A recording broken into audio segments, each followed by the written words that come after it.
Olá, sejam muito bem-vindos ao nosso segundo episódio do podcast Direto da Fonte, uma iniciativa da Águas de Timon, Águas de Teresina e Águas do Piauí. E hoje a gente vai falar sobre um tema que impacta diretamente a vida de todos, a relação entre saneamento e saúde. O mês de abril, quando celebramos o Dia Mundial da Saúde, é um convite para refletir sobre o que realmente garante qualidade de vida. Não só tratar doenças, mas saúde também é prevenção. É bem-estar, é ter acesso às condições básicas de saúde para viver com dignidade. Nesse contexto, Águas do Piauí, Águas de Teresina e Águas de Timon desempenham um papel estratégico como agentes de transformação social e promoção de saúde. Ao investir em infraestrutura, ampliar o acesso, garantir a qualidade dos serviços, as empresas contribuem diretamente para um cenário mais saudável e equilibrado. Muito prazer, sou Daniela Oliveira, jornalista, e do meu lado tem Maia Veloso co-apresentando esse podcast comigo. Tudo bem, pessoal? Tudo bem, Dani? Nossas convidadas, nossa segunda oportunidade da gente falar sobre um tema que é tão oportuno. Eu acho que a ausência ou a presença do saneamento, ela acaba definindo quem adoece ou quem vive melhor. E eu achei muito interessante essa iniciativa da Águas de Timon, Teresina e Piauí, de trazer essa abordagem tão verdadeira e principalmente sobre a ótica das mulheres. E falando em mulheres, deixa eu me odiar duas convidadas. Primeiro, a Flávia Miranda, a Flávia baiana. Falou que está aqui há 2 anos, mais ou menos. Ela é gerente executiva de operações da Águas do Piauí. Ela é executiva em infraestrutura. É claro que ela é engenheira civil, né? A maioria dessa área das mulheres que tem atuado é da engenharia civil. E ela atua na liderança de operações complexas. Gente, eu super amei o que é essa liderança. A Maia achou sensacional. Imagina essa área, operações complexas, tendo no board, né, como head, uma mulher. A gente vai falar sobre isso, eu espero que dê tempo, viu, Flávia? É a Flávia Miranda que está aqui com a gente, mas ela faz outras coisas também, né? Ela já atua nessa área há mais de 12 anos, é especialista em estruturação de operações com implementação de modelos de governança, otimização de processos, gestão eficiente. Eficiente, essa palavra é música para os meus ouvidos. Então, Flávia, bem-vinda aqui a esse podcast que é nosso, né? Principalmente de vocês, que têm autoridade para falar. E a gente tem a Elane Coelho, que é nutricionista, tem tudo a ver com o que a gente vai abordar, e que tem na sua formação uma especialização em saúde da família e comunidade, tudo a ver com o que a gente vai abordar. E ela também é mestre em ciência e saúde, tem uma pós em nutrição clínica e gastroenterologia. Eu não vou perguntar o que vocês não são, porque eu acho que está bem claro já o que vocês são. Eu acho que esse tema, acho que a gente pode ter um start aí, um ponto de partida com o tema desse segundo podcast, que é saneamento como fonte de qualidade de vida, saúde e desenvolvimento humano. A gente queria ouvir de vocês, a percepção de vocês dentro do contexto em que vocês atuam. Porque esse tema é tão amplo e tão relevante que, por mais que a gente fique horas conversando, vocês nunca vão dar tudo o que vocês têm em mente de experiência sobre esse tema. Então, queria começar com você, Flávia, que é de casa. A gente vai dar as boas-vindas juntas aqui, Elane, para falar sobre isso. Bem-vindas, meninas. Muito obrigada pela oportunidade. Bom, falar um pouquinho sobre saneamento, né? Quando a gente fala de saneamento básico, a gente fala tanto de abastecimento de água quanto de esgotamento sanitário. E a gente não fala só de dar o acesso às pessoas à água nas torneiras, né?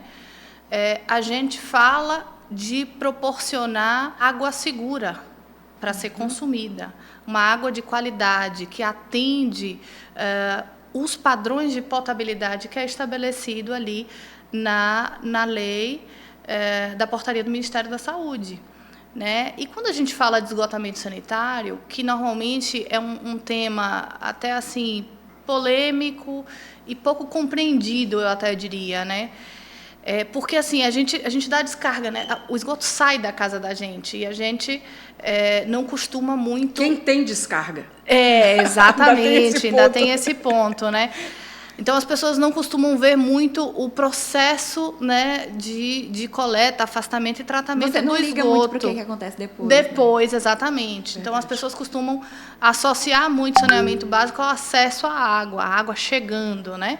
E sentem a falta quando ela não chega. Mas o esgotamento sanitário ele é tão importante quanto a água, porque quando a gente não tem ali um banheiro em casa, quando a gente não tem uma coleta eficiente ali do esgoto, esse esgoto corre a céu aberto, né? Esse esgoto ele polui os rios, né? Então a gente está falando que é conviver com ele diariamente nas ruas. São os nossos pais andando em ruas onde o esgoto corre a céu aberto. São os nossos filhos brincando ali numa água de chuva de repente que está ali contaminado com esse esgoto que não tem coleta. Então, muito mais do que implantar a infraestrutura, instalar uma estação de tratamento, instalar uma rede, garantir que isso funcione e que a gente tenha um ambiente saudável para viver.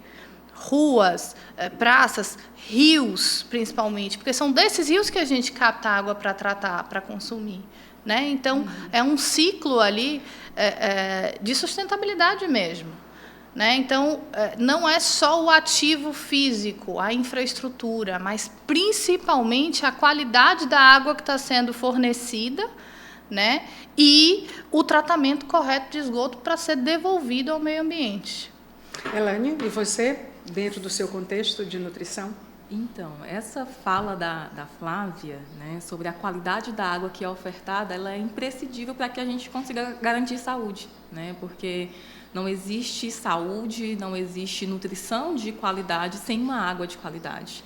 A água do nosso consumo, a água que a gente prepara os nossos alimentos, a água que a gente higieniza os nossos alimentos, é imprescindível, né, que ela esteja pronta, que ela esteja ali, a água que a gente tem acesso nas nossas torneiras, para que a gente possa garantir essa segurança alimentar dentro das nossas casas, né? Porque a partir dessa segurança alimentar, a gente tanto pode promover a saúde, ou a partir de uma falta, né, dessa segurança alimentar, a gente também pode levar doenças para dentro das nossas casas.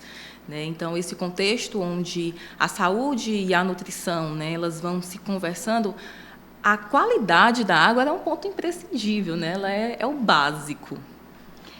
E nesse contexto que vocês estavam falando, eu queria dar o start também, fazendo a pergunta para você, né, Elaine?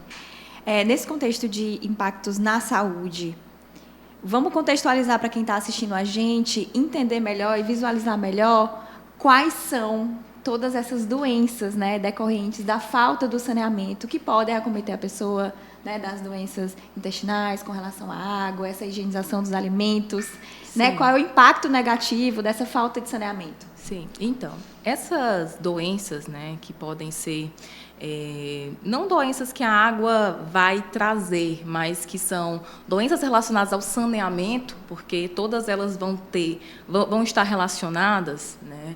Desde a doenças infecciosas, mas também algumas doenças, né, inflamatórias intestinais, ou até mesmo doenças funcionais que acometem o nosso intestino, eles podem ter tanto essa origem, como elas podem ser favorecidas pelo seu desenvolvimento por meio da água, né? E quando a gente fala, até mesmo falando de nutrição, né, a gente pode até pensar em 3 aspectos onde essa qualidade da água ela pode propiciar, né, o desenvolvimento de alguns agravos da saúde.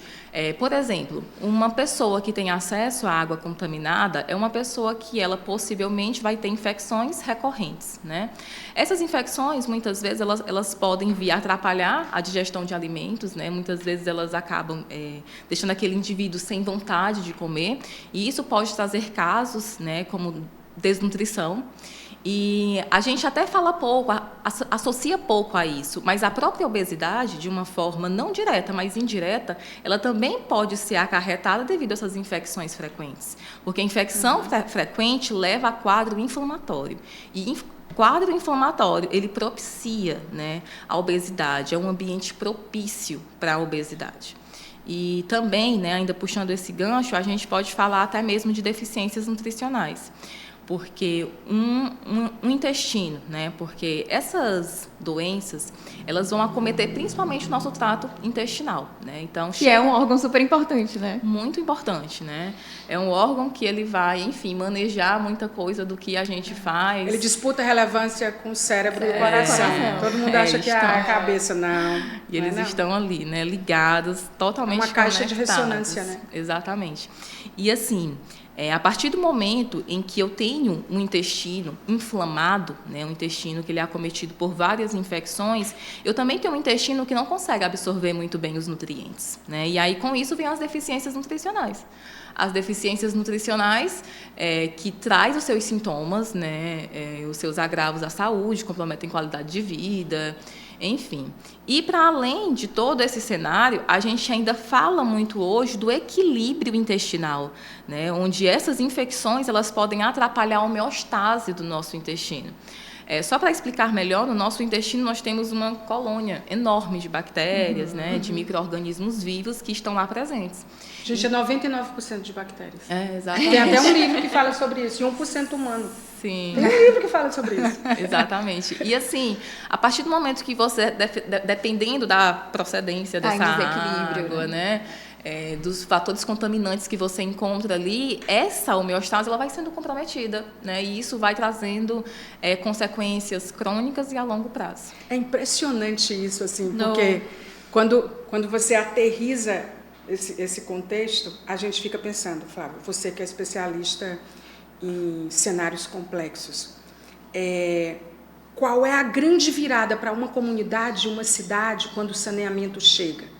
Porque, assim, a gente viu que precisou virar lei, a gente viu que precisou estruturar empresas, ter marcos importantes, ser auditado, para a gente chegar no nível de que as pessoas tenham consciência de que aquele é um direito delas.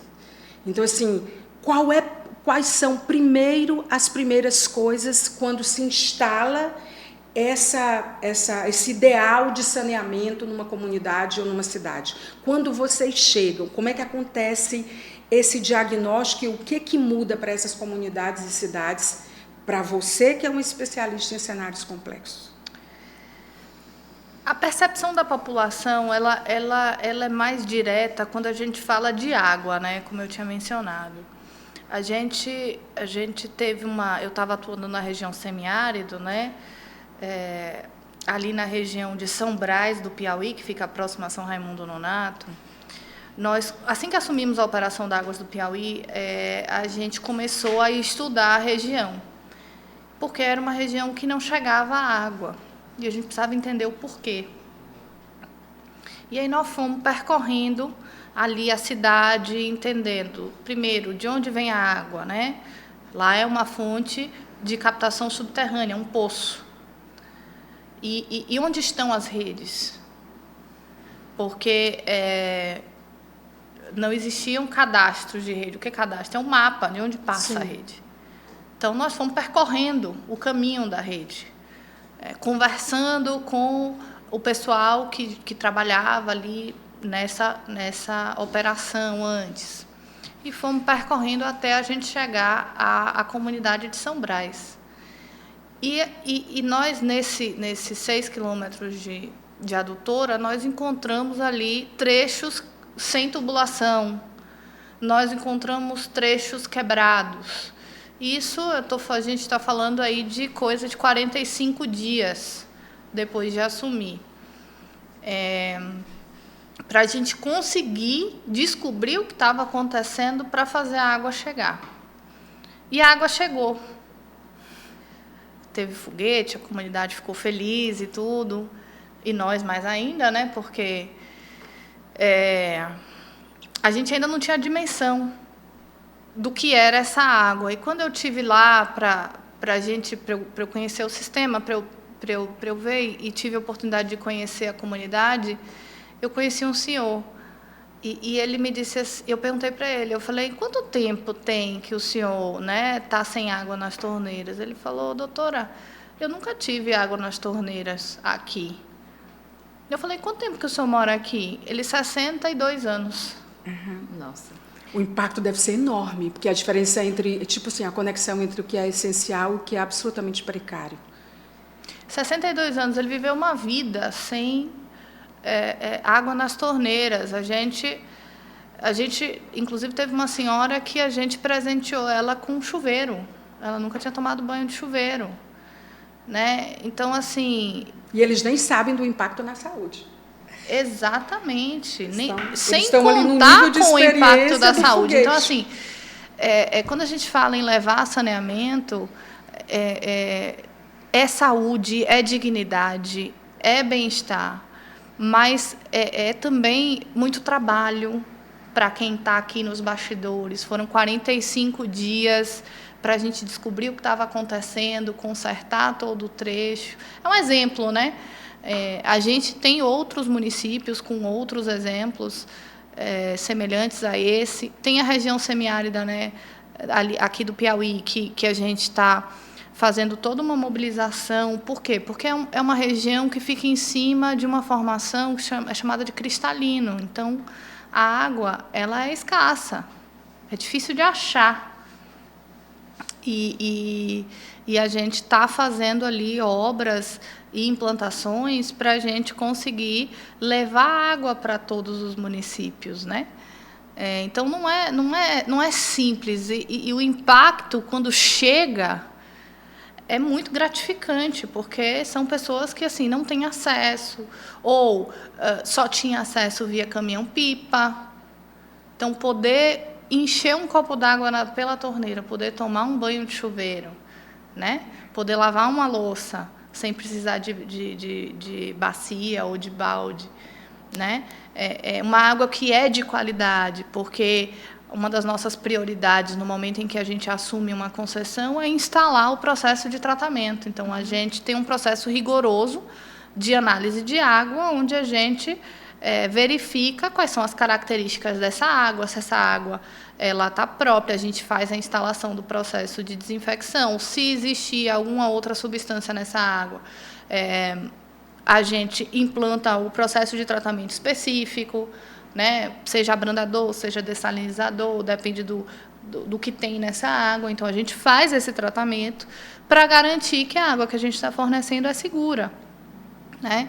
Então, a gente faz de uma forma para atender todos esses padrões e para que a população comece a entender que essa água que está chegando, né, é uma água segura que pode ser consumida, e essa é a primeira percepção. O esgotamento sanitário é um processo, né, que a gente vem construindo aí ao longo do tempo, né? A gente tem Teresina, a gente está falando que a gente já tem aqui 59% de cobertura, ou seja, 59% da cidade já tem rede, coleta, afastamento e tratamento de esgoto, né? Nós estamos avançando com os investimentos para chegar aí a 90% até 2033. Mas a aceitação do sistema de esgotamento sanitário ele é mais demorado do que a água, né? A população tem uma dificuldade maior de enxergar e ter a percepção do benefício que é a gente ter coleta e afastamento e tratamento de esgoto. Que está junto, né? Que está junto. E aí, a gente...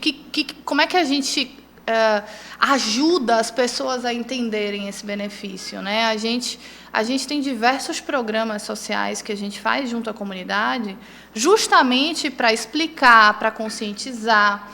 Então, a gente vai às escolas para mostrar como é que funciona. A gente tem um programa muito bacana, que é o Portas Abertas, onde a gente leva a comunidade para dentro das nossas estações para mostrar como é que funciona o tratamento de água e o tratamento de esgoto, né? Então, faz parte também da nossa atuação dentro da área de saneamento básico a educação, a conscientização, a falar sobre saneamento em todas as esferas, né?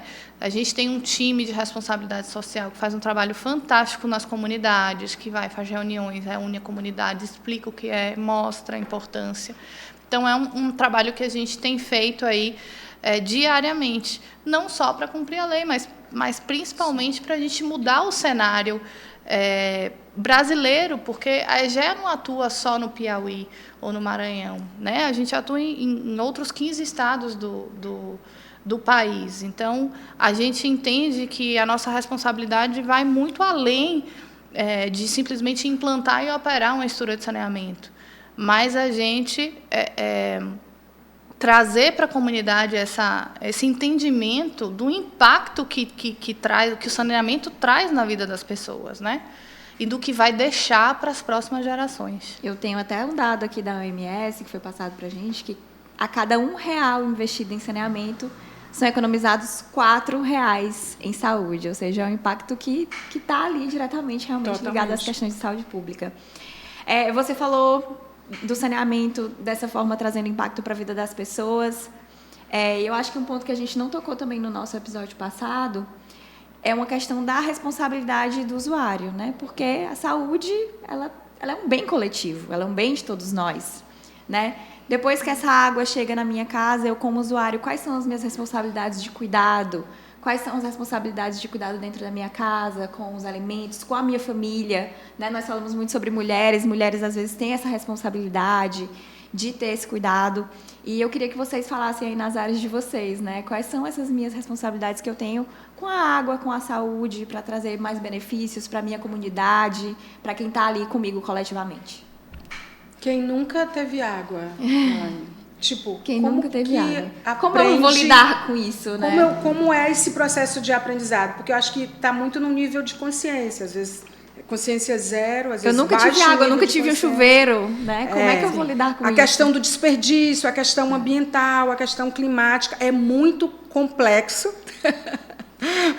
Que chega de uma vez, porque é novidade, é benefício, mas também não é desperdício. Responsabilidade, não é desperdício, exatamente. Sim. É uma situação muito complexa, sim, porque, claro, quando é a situação de que não tinha água na minha casa, mas chega uma água de qualidade, né?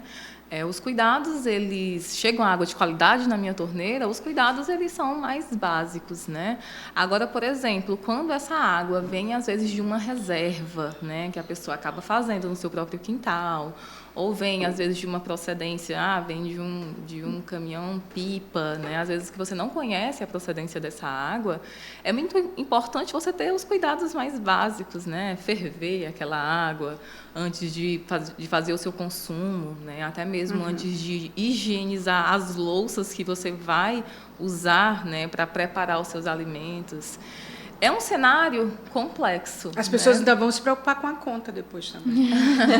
A gente é coisa demais para lavar. A gente não lavava nada disso, ia lá para a beira do rio e ficava lavando lá quando tinha água no rio. Eu estava ouvindo outro podcast também que as pessoas recebiam cesta básica e elas estavam comentando com quem estava entregando a cesta básica. Da próxima vez, você traz a quentinha pronta. Eu não tenho água para fazer a comida, né? Então, até essas pequenas questões são muito complexas, né? Sim.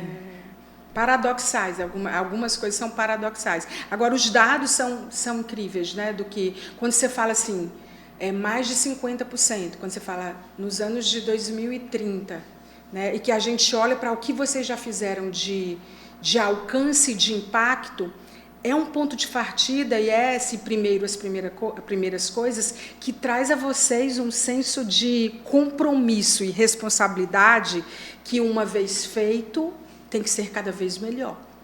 E uma vez para tem que ser para todos. Como lidar com isso? Como é que vocês têm avançado nesses dados de impacto? Flávia. A gente... Nas três concessionárias, né, a gente tem alguns marcos, né? Por exemplo, na Águas de Timon, a gente universalizou o acesso à água, né? A gente fala assim, mas a gente tem um atendimento aí de 100% desde 2015, né? E agora nós estamos evoluindo no acesso ao esgotamento sanitário. Lá a gente tem 51%, né, de cobertura e até 2033 a gente atende aí as metas do novo marco. Águas de Teresina é da mesma forma. Águas de Teresina universalizou o acesso à água desde 2020, né? E estamos aí avançando, já estamos a 59% de cobertura, né, de acesso a esgotamento sanitário, e até 2033 também a gente vai chegar aí nas metas estabelecidas no novo marco. Águas do Piauí é um contrato mais recente, a gente iniciou as operações, né, a partir de maio de 2025, e a gente vem avançando para melhorar a regularidade do abastecimento em todo o estado.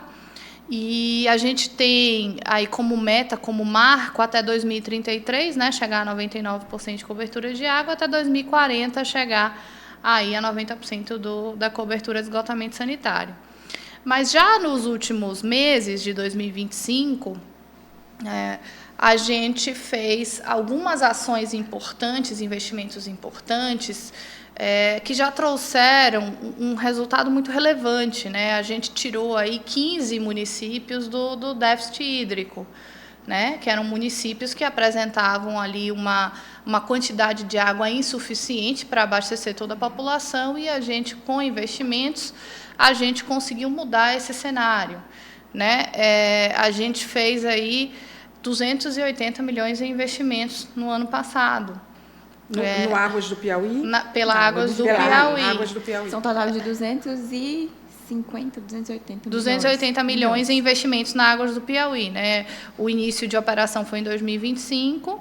A gente entendeu assim que o cenário de seca era uma seca prolongada, né? A seca de 2025 foi uma seca severa, e a gente entendeu que precisaria fazer esses investimentos já em 2025 para a gente mudar um pouco desse cenário do acesso à água, né? Então, foi um investimento muito relevante para a gente mudar um pouco esse cenário, e a gente melhorou o abastecimento já e tirou, né, conseguiu tirar 15 municípios do déficit hídrico. É interessante esse critério que eles usam, porque, por exemplo, eu estava lendo esses dias que no Brasil, o período quente, a meteorologia mostra que vai ser muito mais quente por conta do caos climático. Então, assim, por exemplo, nortear o que é investido e dar uma acelerada por causa, por exemplo, da seca, eu acho que vai ser o mesmo olhar em relação ao caos climático. De fato, áreas essenciais como as que vocês trabalham e como as pessoas precisam, vai ter que fazer um alinhamento de planeta gigante. Tipo assim, o que estava previsto de orçamento para uma área, ou para acelerar um dado, ou atender as pessoas, que é o objetivo de vocês, muito provavelmente vai ser revisto. Vocês consideram isso? Desculpa, Dani, eu precisava comentar isso, eu já passo para você. Não tenha dúvida, né? O movimento não é apenas da concessionária, nunca vai ser, né? A concessionária vai até um determinado ponto, mas a gente precisa contar com a colaboração da população no que tange ali o consumo consciente, né? Porque, assim, se há desperdício, aquela água que está sendo desperdiçada poderia estar chegando na casa de outra pessoa. Né? A gente sabe que a questão climática vai muito além, né, do usuário, das empresas concessionárias e tudo mais. Mas, assim, se a gente tem ali empresas comprometidas no assunto e a gente tem a consciência da população de fazer o melhor uso daquela água, né, não desperdiçar, juntos a gente consegue fazer de forma que tenha para todo mundo, né? A gente sabe que a gente tem aí bastante trabalho pela frente, a gente já fez bastante coisa, mas a gente tem muito trabalho pela frente para a gente continuar avançando. Isso não só no Piauí ou no Maranhão, ali na figura de Timon, mas em todo o Brasil. Os índices de perda do Brasil ainda são elevados, eu ia pedir o ranking, mas vou pedir daqui a pouco do Brasil. Não, e é um assunto segura aí que eu vou te perguntar. Um assunto que a Maia tocou também, né, que às vezes o usuário não entende, o usuário não compreende que para vocês levarem água, vocês precisam achar água. E existe um caos climático e existem muitos lugares que você precisa... Primeiro eu preciso encontrar água, essa água, vamos conseguir distribuir? Isso tem a ver com o lençol freático, por exemplo? Isso, eu comentei. Na região do semiárido, fica em cima de um cristalino, né? O cristalino é uma região onde a gente só encontra água em fenda. Então, por exemplo, ano passado a gente perfurou mais de 53 poços, mas 10 deles deram seco. Ou seja, a gente furou, mas não tem água, né?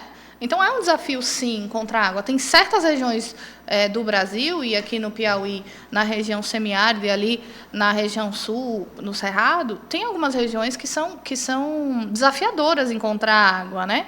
Quando a gente encontra, é uma riqueza. É o próximo ouro.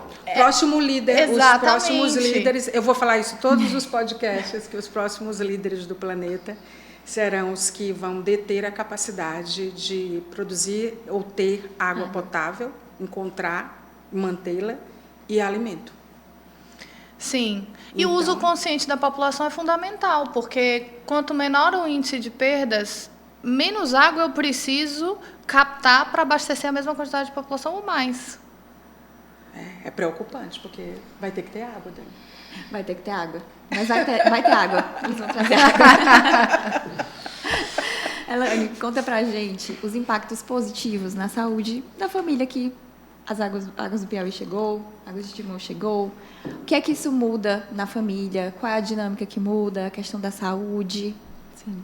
Esse acesso facilitado, né, de chegar à água de qualidade. Eu vou falar isso várias vezes, porque na saúde, a água, assim como, né, já foi falado que a água de Teresina tem esse cuidado com a qualidade da água que é ofertada, isso é imprescindível na saúde, né, porque a água ela precisa ser de qualidade para que a gente comece a falar da saúde que vem da água, né.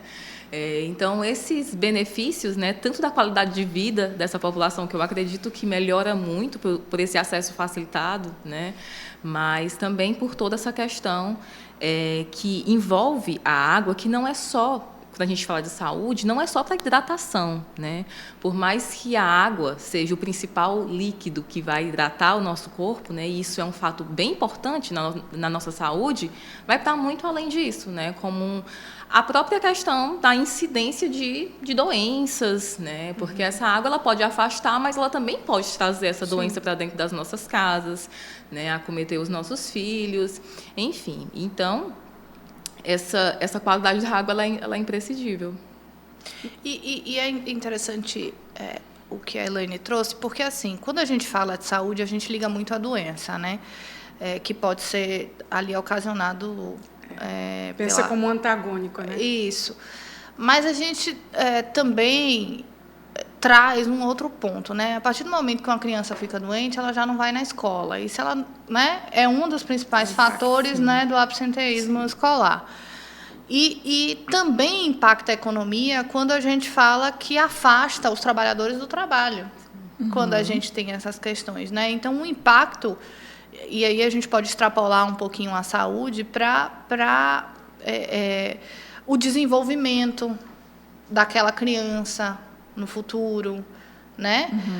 A gente pode extrapolar para a saúde financeira da própria família quando um pai fica doente. Exatamente. A gente mencionou isso no outro podcast, você tem toda a razão. Vocês embarcam indicadores para mensurar isso, que é tão importante, que é resultado do trabalho que vocês fazem? A gente tem esses indicadores e são trazidos principalmente pelo Trata Brasil, pela ANA, são indicadores nacionais. Né? A gente não tem esses indicadores especificamente aqui vinculados às nossas concessionárias. Né? A gente normalmente utiliza as fontes oficiais que vêm pelo Instituto Trata Brasil, pela própria ANA, né? É porque a questão da expansão de saneamento, eu acho que ela está muito ligada à redução de doenças também, né? Sim. Quer dizer, mensurar isso, porque é claro isso, não é, Elaine? O próprio Ministério da Saúde mensura, né? Cada R$1 gasto com saneamento economiza R$4, né? Porque se você reduz as doenças de veiculação hídrica, você reduz a procura, né? De pelos cara, hospitais. se a gente pudesse, Elaine, ranquear, tipo, as que são mais preponderantes num ranking de 3 ou 5, eu ia falar as verminoses. Seria as primeiras? Quais são as mais encontradas e depois mais sanadas, né, para usar ali o saneamento, as mais resolvidas. Então, além das verminosas, né, as parasitoses que podem vir ali advindas da água, tem a questão das inflamações intestinais, né? Por exemplo, chega até mesmo certas épocas do ano em que os hospitais lotam de pessoas que têm infecções intestinais, né? E às vezes essas infecções intestinais elas não são quadros pontuais, às vezes elas são recorrentes. E elas podem causar outras coisas, né? Sim. Então, assim, uma tem infecção, toda uma consequência. Isso, porque uma infecção intestinal recorrente, ela é algo que vai agredindo o seu intestino, né? Nada vai passar impune pelo intestino. Então, se algo infeccionou e você continua se mantendo, aquele fator continua se expondo aos mesmos fatores, isso vai trazendo consequências, né? E às vezes são consequências que elas não são agudas, não é como um quadro diarreico que você sente ali e logo tem aquela exposição aguda. Muitas vezes essas consequências elas também vêm a níveis mais crônicos, né? E aí, falando nisso, tem até um ponto que hoje na nutrição funcional a gente conversa muito que são até as intolerâncias alimentares secundárias, né? Eu vou citar um exemplo da intolerância à lactose, por exemplo, né? Que não está dentre esses rankings, claro, a gente não pode dizer que isso é provocado por essa falta de saneamento, mas quando a gente traz para esse quadro de infecção intestinal recorrente, juntamente com outros fatores ambientais, fatores de estilo de vida, enfim, é todo um contexto que ele pode somar e trazer para essas infecções de intolerâncias alimentares secundárias. Então, quando eu falo isso, eu estou falando do cenário de que algumas pessoas desenvolvem algumas intolerâncias alimentares. Por quê? Porque devido a essas condições inflamatórias, o seu intestino ele não consegue absorver e nem digerir muito bem certos alimentos, então ele começa a estranhar muita coisa. O que o intestino não consegue digerir, ele começa a fermentar, começa a trazer vários incômodos. Inclusive, acho que externamente, né? A pele, tem muita coisa que se manifesta visualmente, né? No corpo. Sim. Por isso que é importante esse trabalho. Sim, demais, né? Porque o nosso intestino ele vai estar ligado a tudo. É realmente como você falou, Maia, coração, cérebro, intestino. Intestino, né? Dá pra gente fazer um filme, tipo aquele comer, rezar e amar. Coração, cérebro, intestino. Sim, mas eu acho que se manifesta de outra forma, né? Sim, exatamente. E quando vocês... Isso sem falar psicologicamente, né? A gente tem que trazer uma psicóloga aqui para falar sobre isso. Porque é uma autoestima, não é, Flávia? Sim. Não tem a Muda dúvida. tudo. O coração é emoção, né? Quer dizer, você vê uma pessoa soltar um foguete porque na água dela tem água. Mas eu não vou longe, não. Eu tenho uns amigos que moram fora, em outros países, às vezes eles ligam para mim e dizem, cara, eu não consegui falar contigo porque faltou luz. Ele, oi? Faltou luz? Então, assim, muda, tem todo um contexto que as pessoas não fazem ideia, e tem lugares piores, né? Em países onde a situação, se a gente for abrir aí o mapa, a gente vai encontrar coisa bem difícil. Sim. Tem que levar a Gé para o mundo. E realmente é um contexto, né, Maia? Quem não está bem do intestino, não trabalha direito, não vai para a escola... não cuida direito dos filhos, não tem uma boa gravidez, que foi o que a gente falou também no episódio passado, você lembra? Lembro. Compromete muito a qualidade de vida de uma forma Imagina geral. um bebê numa situação como essa. E você trouxe um fator super importante, que é o próprio fator psicológico, né? Quer dizer, quem fica bem de saúde mental com tantas questões a serem resolvidas na saúde física, né? Vinculado à falta de saneamento. Eu tinha, inclusive, outro dado do Trata. Quem tem saneamento tem uma média salarial, inclusive, mais alta do que quem não tem saneamento. Sim, então, faz sentido. Médias salariais totalmente diferentes. Costurando um pouco, a gente falou sobre isso, você pode comentar, Flávia. Porque o saneamento, querendo ou não, ele também estimula o movimento da economia, né? Sim. Fica mais no ambiente onde a gente tem o saneamento, né? Onde a gente... Que a gente tem o básico, gente. Como é que a gente vai acesso, fazer um corre? Mais atrativo. Como é que a gente vai fazer um corre no mais difícil se a gente não tem o básico? Exato. Entendeu? É algo que limita, às vezes até um pensamento que a pessoa vai criando como limitador. Eu não tenho nem água.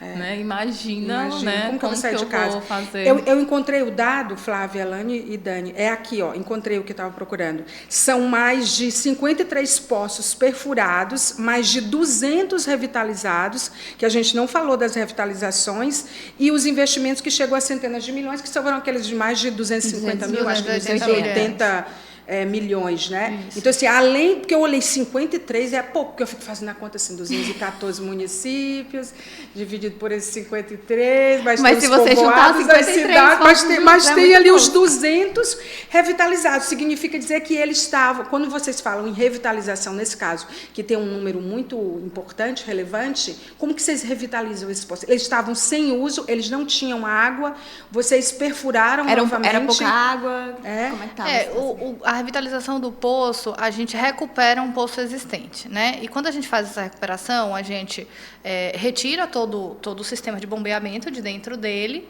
a gente recupera ele, né? A gente desce uma câmera, a gente filma, a gente entende se ele está íntegro, a gente faz um procedimento de desinfecção dele, de limpeza mesmo, e aí reinstala o sistema de bombeamento. Uhum. A gente consegue recuperar a vazão, a gente consegue, né, tirar mais água de dentro desse poço.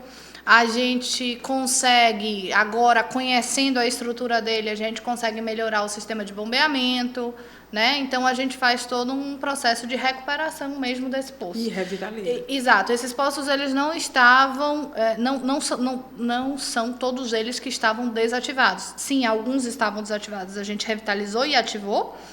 E muitos outros estavam em funcionamento e a gente recuperou e melhorou. São 53 poços perfurados, 200 poços revitalizados, né? 224 municípios. Mas, assim, quando a gente fala de infraestrutura de saneamento, não necessariamente a melhoria na regularidade do abastecimento está vinculada a um poço novo ou uma recuperação. Existe também o sistema de distribuição. Às vezes eu consigo captar a água suficiente, mas ela não chega em todas as casas.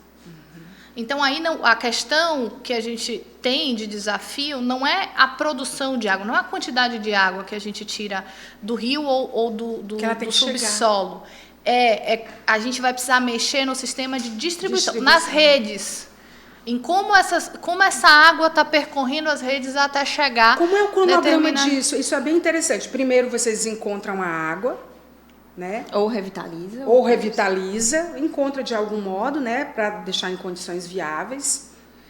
Aí o próximo passo. Porque assim, as pessoas precisam entender como é esse processo, é importante isso. Vou falar um pouquinho sobre o processo de tratamento. A gente capta água de duas fontes, ou subterrânea, que são os poços, ou superficial, que são os rios. Ok. Tá? Aqui, no caso do Piauí e de Timon, né, que é no Maranhão, a gente capta em algumas cidades do Rio Parnaíba. Uhum. Né?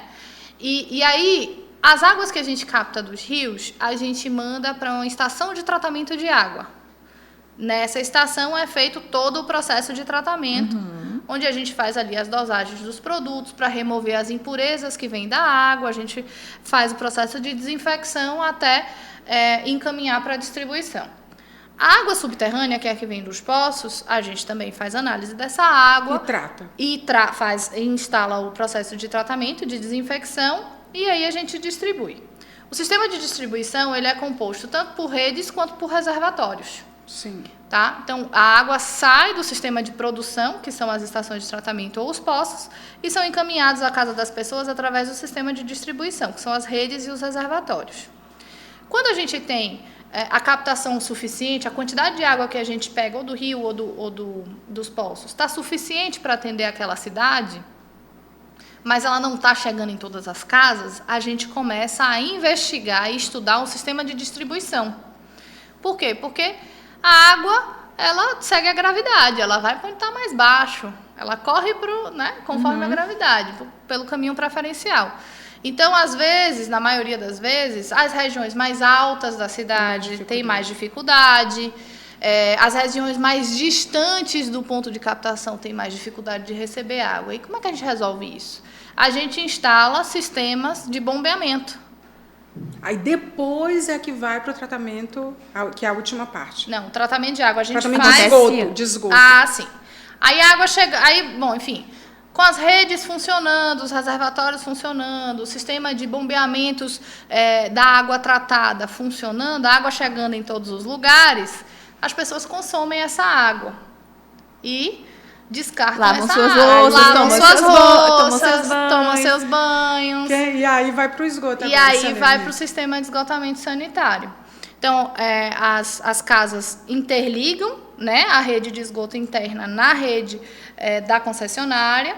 Através de redes de tubulações, a gente faz a coleta desse esgoto, o que a gente chama de afastamento, né, tira das casas e leva até a estação de tratamento. E na estação de tratamento é feito o tratamento do efluente para a gente remover todas aquelas impurezas antes de devolver esse efluente tratado para os rios. E nessa etapa de coleta e afastamento, a gente tem algumas unidades que vocês conseguem ver ao longo da cidade, que são estações elevatórias de esgoto. Por quê? Porque o esgoto também segue a gravidade, né? Ele vai para o lugar mais baixo. E, às vezes, a estação de tratamento está em outro ponto. Então, a gente precisa mandar, via bombeamento, esse efluente. E ainda tem a questão de não poder jogar no rio. Direto, não. Ele passa por uma etapa de tratamento. Ainda tem isso, outra etapa. Para remover as impurezas, para devolver esse esgoto para o rio. E a gente tem toda uma legislação ali que a gente tem que cumprir para fazer esse lançamento. Eu vou fazer a pergunta ordinária. O que é que dá mais trabalho aí nessa etapa?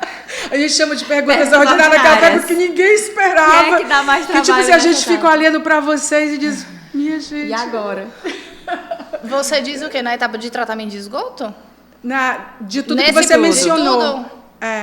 O que dá mais trabalho? Água, hoje? Eu acho. Eu ia falar encontrar água, eu acho que hoje o nosso maior desafio, falando do Piauí, é encontrar água.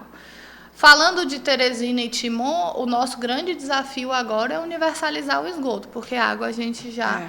A gente tem quantos por cento já de esgoto? 51% em Timon, 59% em Teresina e 13,5% no Piauí.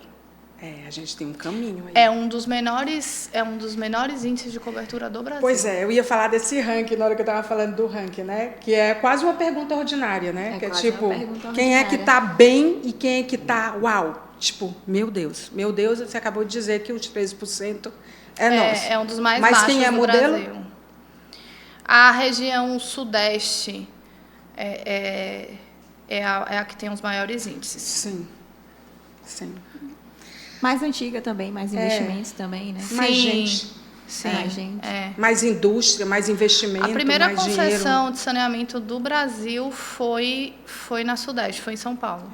Eu acho que tinha que ser básico, tipo, vai criar uma cidade, vai criar um povoado, vai emancipar algo. Não emancipa se não tiver essas coisas. Chama a AGEA, resolve as coisas. Maia para presidente. Não quero, tem mais o que fazer. Mas a gente tem hoje em dia os marcos que são importantes. Né? Isso, exatamente. Que mudou muito a coisa, mudou demais o cenário. Exatamente. Assim, quando a gente fala de operação desse sistema todo e tudo, eu até comentei, né? Não depende só da concessionária. Depende também da contribuição popular. A gente fala muito de água, da questão do desperdício, do uso consciente e tudo mais. Só que o sistema de esgotamento sanitário, ele também precisa da conscientização. Direito e dever. Isso, porque o que acontece? O sistema de esgotamento sanitário ele é para receber o esgoto. Ele não está preparado para receber lixo, por exemplo. Igual os rios. Chegamos naquele ponto que eu perguntei sobre os deveres do usuário, né? Porque assim, quando o usuário lança lixo, e quando eu falo lixo é absorvente, fralda, garrafa, a gente já tirou tapué, grelha de churrasqueira, Nossa, que loucura, universo. Tem muito tudo. Tecido, assim, melhor sabe? dizer o que fibra. não foi encontrado até hoje. Poliéster, guarda-chuva, tudo. Tem. Nós somos um repositório de plástico hoje, né? Exatamente. Então, quando há esse lançamento na rede de esgoto, ele entope, ele não foi preparado para receber esse tipo de lançamento, né? E quando entope, extravasa nas ruas, né?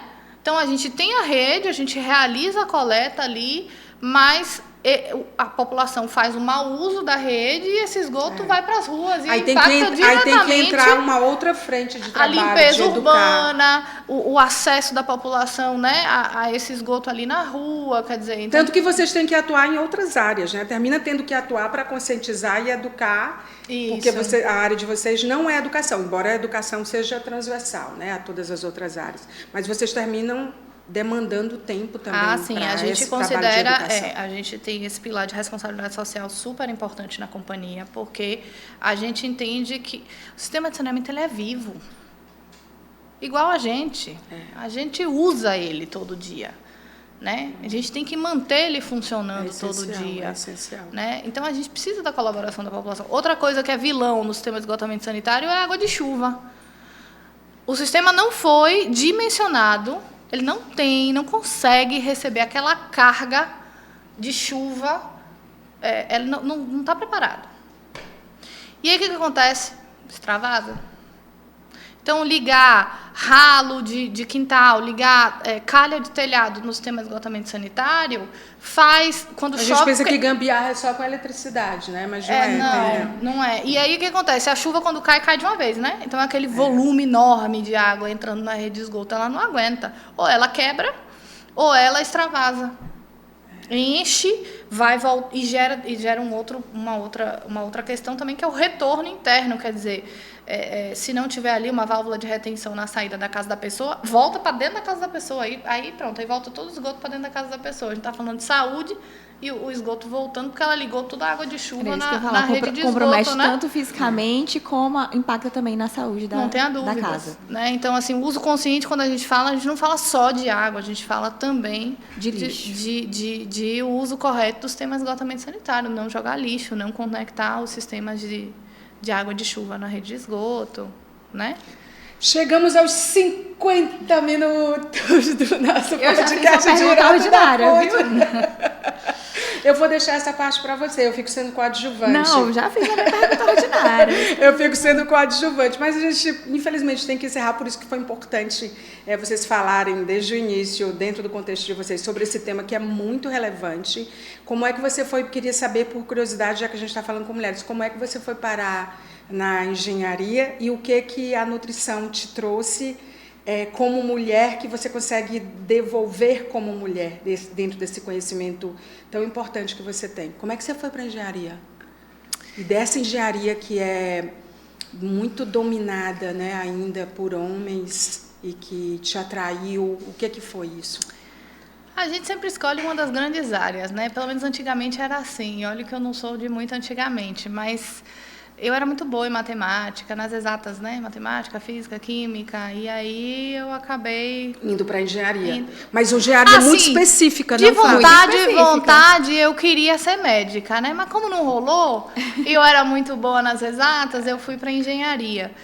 E saneamento, na verdade, saneamento foi um presente, porque eu queria obra de arte, que é ponte, barragem, obra grande. Mas aí aconteceu que... quando eu formei, surgiu uma oportunidade no saneamento e eu abracei e a gente costuma dizer que quem é mordido pelo mosquito do saneamento se apaixona. Não, e aí episódio passado também. Como se não bastasse, ela se especializa em cenários complexos. E aí gente, só isso aí dá uma entrevista, porque a gente podia ter feito foco com ela. O que de mais complexo você já pegou hoje, que você não conseguiu resolver? Dá tanta pergunta. Mas ela tá com esse desafio aí no Piauí, viu? Vai dar certo. É a pessoa certa no lugar certo. Tá pronta para ficar até 2030 aqui? Vamos ver. Largar a Bahia e ficar aqui, oxe. Fica logo aqui de vez, Flávia. E você, Elane? Então, eu cheguei na nutrição também como um presente, assim, né? E depois que fui me aprofundando, estudando e já atuando, fui me apaixonando mesmo pelo poder que a nutrição tem em transformar e mudar. É potente mesmo. Tudo vai passar pela nutrição, né? Pela forma como a gente come, absorve e usa o que a gente absorve, né? E na nutrição gastrointestinal eu cheguei buscando respostas, né? Respostas de que para perguntas que eu tinha no consultório, para queixas que eu recebia no consultório e às vezes ali pelas formações que eu já tinha eu não conseguia as respostas, né? E aí foi assim que eu cheguei na nutrição gastrointestinal.